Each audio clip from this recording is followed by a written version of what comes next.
Hello friends, हमारे YouTube channel पर आप सभी का हार्दिक स्वागत है। आज की जो आपकी क्लास है वो क्लास 12 की फिजिक्स की क्लास है और उसमें भी जो आपका 9 चैप्टर है किरण प्रकाशी की वो मैं शुरू करने जा रहा हूँ। और ये जो किरण प्रकाशी की है वो आपके एग्ज़ाम के पॉइंट ऑफ व्यू से बहुत ही इम्पोर्टेंट है, क्योंकि इससे ज़्यादा क्वेश्चन पूछे जाते हैं तो और ये समझने में भी इसमें आसानी होती है, तो इसलिए मैं इसी को शुरू कर रहा हूँ। तो अब हम पढ़ेंगे प्रकाशी की। तो सबसे पहले आप प्रकाशिकी की परिभाषा को जानो कि प्रकाशिकी कैसे किसे हैं। भौतिक विज्ञान की वह शाखा जिसके अंदर प्रकाश एवं उससे संबंधित घटनाओं का अध्ययन किया जाता है उसे ही प्रकाशिकी कहते हैं। प्रकाशिकी ऑप्टिक्स, इसकी जो डेफिनेशन है भौतिक विज्ञान की वह शाखा जिसके अंदर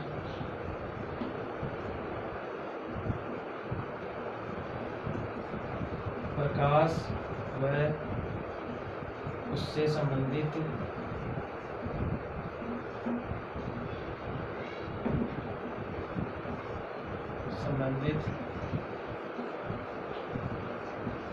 घटनाओं का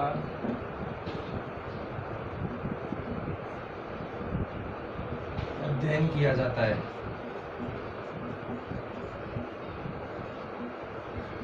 प्रकाशिकी कहलाती है। ये इसकी डेफिनेशन है, भौतिक विज्ञान की वह शाखा जिसके अंदर प्रकाश एवं उससे संबंधित घटनाओं का अध्ययन किया जाता है उसे प्रकाशिकी कहते हैं। अब हम आगे बढ़ेंगे। प्रकाश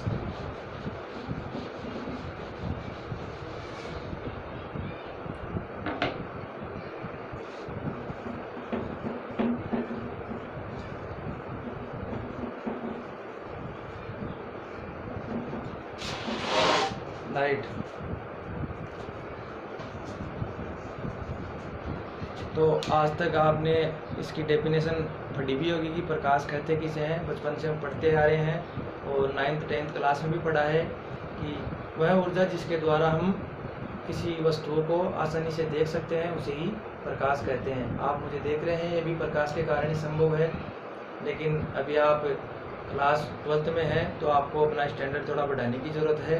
तो इस डेफिनेशन के अलावा जो स्टैंडर्ड डेफिनेशन है वो मैं आपको अभी बताता हूँ कि ये जो प्रकाश होता है यह एक विद्युत चुंबकीय तरंग होती है। ये इसकी जो स्टैंडर्ड डेफिनेशन है वह है,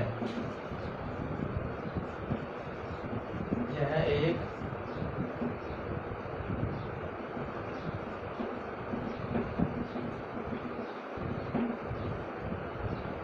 विद्युत चुंबकीय तरंग है।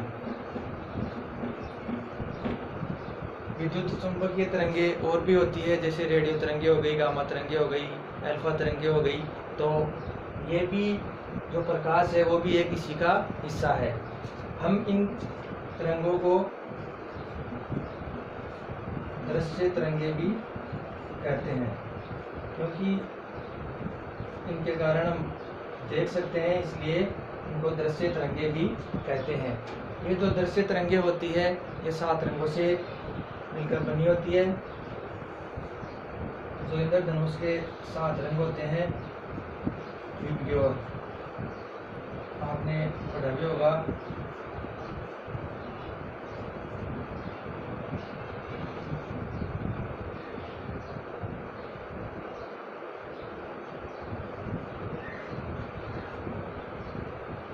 ये जो विबग्योर है इनसे मिलकर जो प्रकाश बनता है उसे श्वेत प्रकाश कहते हैं।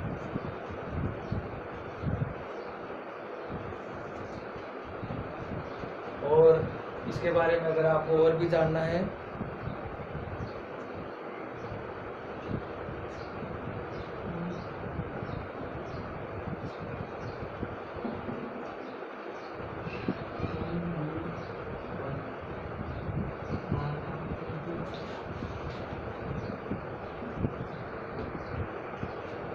तो ये जो है सात रंग है, वॉयलेट है, इंडिगो है, ब्लू है, ग्रीन है, ऑरेंज है, येलो है और रेड है। अगर आपको और ज़्यादा जानना है तो इनकी जो है वो एक तरंगदैर्ध्य होती है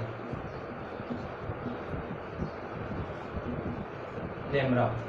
इसकी जो तरंगदैर्ध्य होती है वो होती है 7500 एंगस्ट्रॉम और इसकी जो होती है वो होती है 3500 एंगस्ट्रॉम। अब आप कहोगे कि सर ये एंगस्ट्रॉम क्या है, तो जो एंगस्ट्रॉम की वैल्यू है वो एक एंगस्ट्रॉम की वैल्यू होती है 10 की पावर माइनस 10 मीटर। और अगर आपको ये पूछ ले कि इसकी जो परास होती है वो आवर्ती में कितनी होती है, तो आप वो भी निकाल सकते हैं। इसका एक फॉर्मूला होता है लैम्ब्डा बराबर c/v।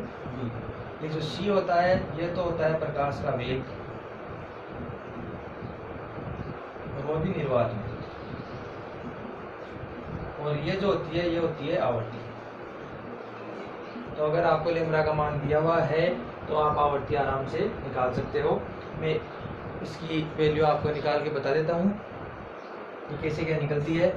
तो अगर आवर्ती निकालनी है तो इसको अपन ऐसे लिख देंगे, और सी का मान आपको पता है, निर्वात में प्रकाश का वेग जो होता है वो 3 × 10 की पावर 8 मीटर प्रति सेकेंड। और जो लैम्ब्डा की वैल्यू आपको दी हुई है 3500, और जो एंगस्ट्रॉम की वैल्यू है वो भी लिख दी मैंने 10 की पावर माइनस 10। इसको हम सॉल्व करते हैं आगे। 3 × 10 की पावर 8, ये जो है 10 की पावर माइनस 10 है, ये ऊपर जाएगा पॉजिटिव हो जाएगा, नीचे एचडी जो लिखा हुआ है वो का वही है। अगर हम इन दो जीरो को ऊपर ले जाएंगे तो माइनस की 2 हो जाएगी, और ये इससे कट के 10 की पावर 8 बच जाएगी। 8 ये 16 हो जाएगी।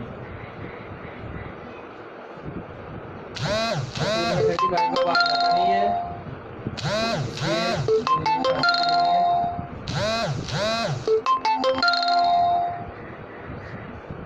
ये हो जाएगी 2 कम हो जाएगी। अब इसको आसानी से काटते हैं, 5 से काट देते हैं, 60 हो गया, 7 हो गया। जब इसको काटेंगे तो 8.57 लगभग 10 की पावर 4। ये मात्रा लिखना बहुत ज़रूरी है, लेकिन अगर नहीं लिखोगे तो वैल्यू आपकी गलत हो जाएगी। तो ये मैंने एक निकाल के बता दी है, इसकी आप खुद ट्राई करना। अगर आपको नहीं है तो कमेंट बॉक्स में लिख देना, मैं कल की क्लास में आपको निकाल के बता दूँगा। अब हम आगे देखते हैं कि जो प्रकाश है उसके 1-2 गुण होते हैं, वो मैं आपको बता देता हूँ।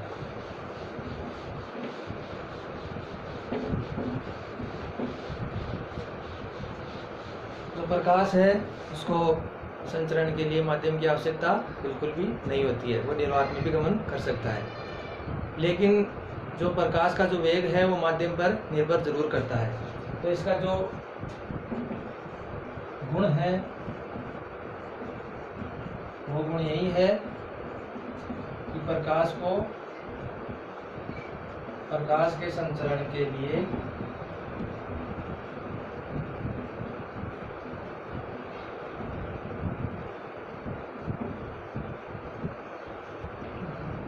माध्यम की आवश्यकता नहीं होती।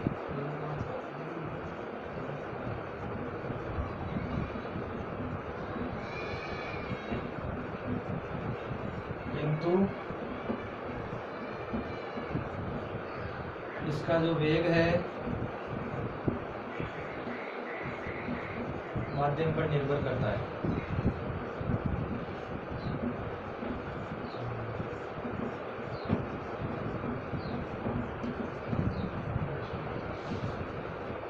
जो प्रकाश का जो संचरण है वो निर्वात में भी होता है।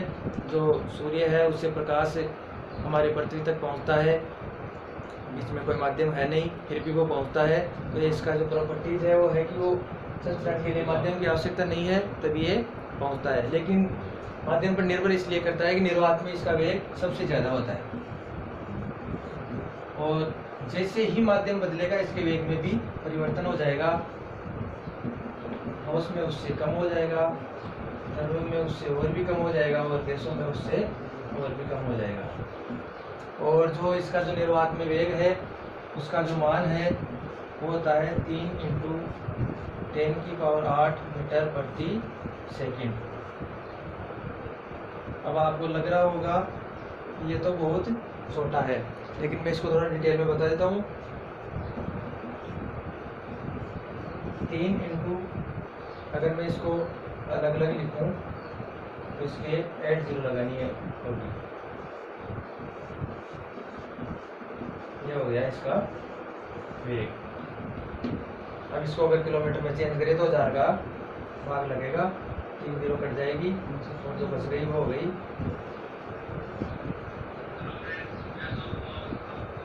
किलोमीटर पर सेकंड। ये हो गई 3 लाख किलोमीटर पर सेकंड। हमारी एक पलक झपकती है उसमें जो प्रकाश का वेग है वो 3 लाख किलोमीटर की दूरी तय कर चुका होता है। अब आप देख लो इसका वेग कम है ज़्यादा है। और जो सूर्य का प्रकाश है वो हमारी जो पृथ्वी तक पहुंचता है, पृथ्वी तक पहुंचने में लगा समय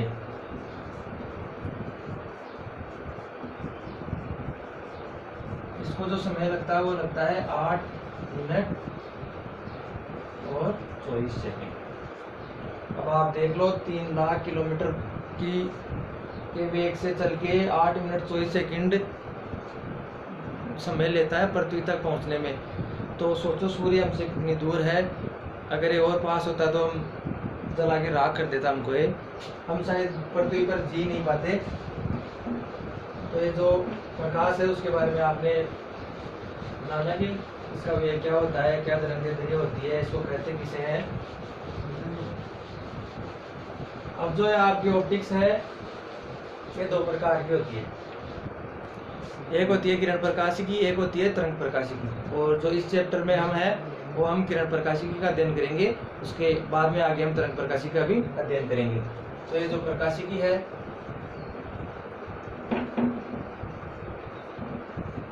इसकी 2 टाइप है।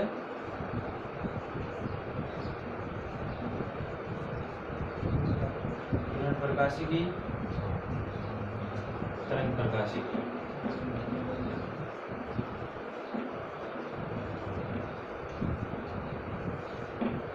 तो हम अध्ययन करेंगे सिर्फ किरण प्रकाशिकी का। तो ये जो किरण प्रकाशिकी है इसमें अध्ययन करेंगे हम कि जो प्रकाश है वो सरल रेखा में गति करता है। पहली बात इसकी यही है कि जो प्रकाश है वो सरल बोल दो चाहे सीधी बोल दो, सरल रेखा में गमन करता है। और जो प्रकाश है जो इस सरल रेखा में गति करता है उस रेखा को कहते हैं हम किरण। जो प्रकाश का जो सरल रेखीय पथ है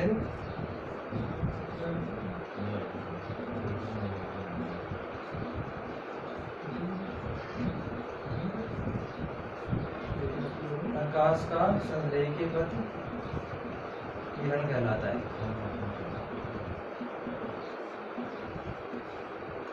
और इसको हम इस तरह से डिनोट करते हैं।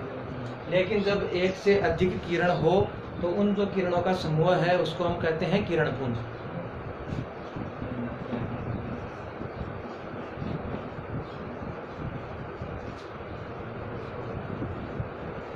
किरणों के समूह को किरणपुंज कहते हैं। एक से अधिक जो किरण होती है उनके जो समूह है उनको किरणपुंज कहते हैं। जैसे ये हुई ये हुई 2, ये हुई 3। तो ये जो किरण प्रकाश की उसमें हमने प्रकाश को जाना। अब हम प्रकाश से जो संबंधित घटनाएं हैं उनके बारे में अध्ययन करते हैं।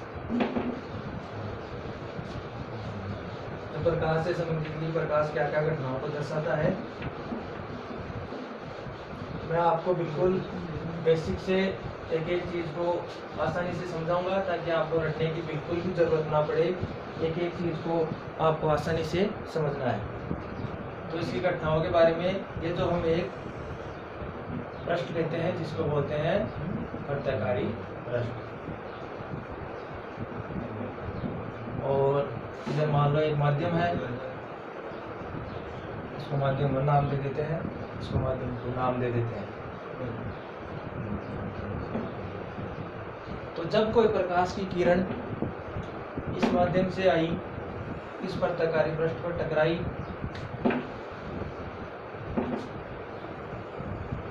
और टकराने के बाद में वो वापस इसी माध्यम में लौट जाए, तो ये घटना तो ये होगी। और जो ये घटना घटी, इस घटना को नाम दिया गया प्रकाश का परावर्तन। तो प्रकाश की किरण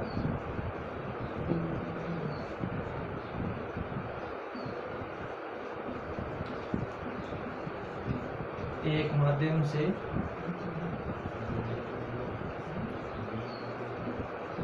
दूसरे माध्यम में जाने पर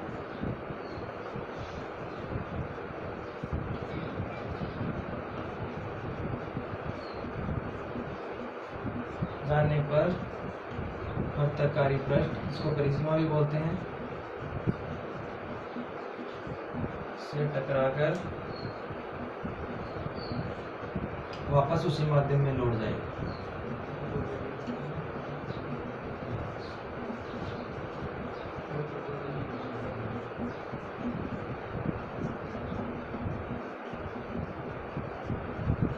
तो इस घटना को कहेंगे परावर्तन।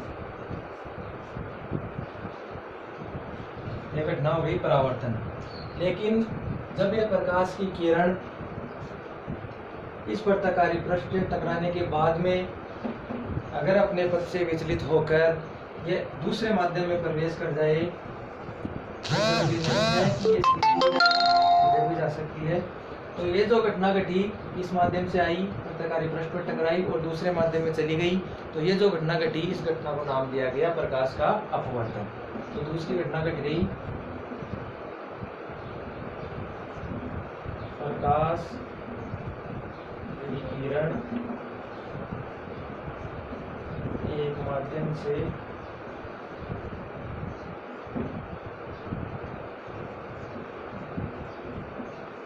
दूसरे माध्यम में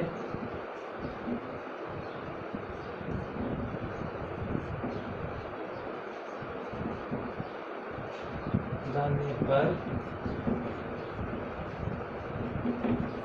वर्तकारी पृष्ठ से टकराकर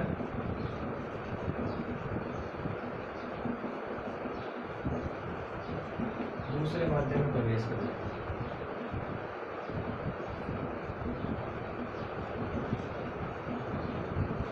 इसके लिए मैं आपको एग्जाम्पल भी बताऊंगा। ये जो घटना हो गई, ये हो गई अपवर्तन। जब ये जो प्रकाश की जो ये किरण है, ये इस माध्यम से आई, वर्तकारी पृष्ठ से टकराई और दूसरे माध्यम में प्रवेश कर गई, इस घटना को कहते हैं अपवर्तन।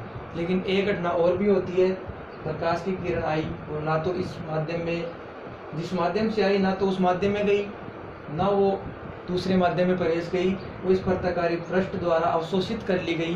तो ये जो घटना हो गई, वो हो गई प्रकाश का अवशोषण। तो जो तीसरी घटना हो गई, कि जो प्रकाश की किरण है ना,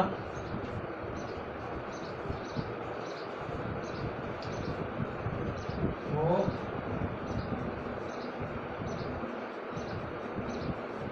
वर्तकारी पृष्ठ से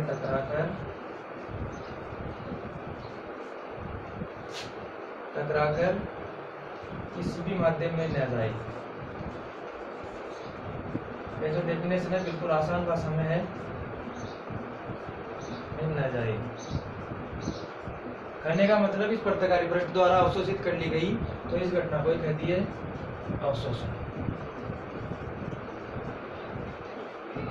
तो ये जो प्रकाश की है वो तीनों घटनाएं आपके सामने है।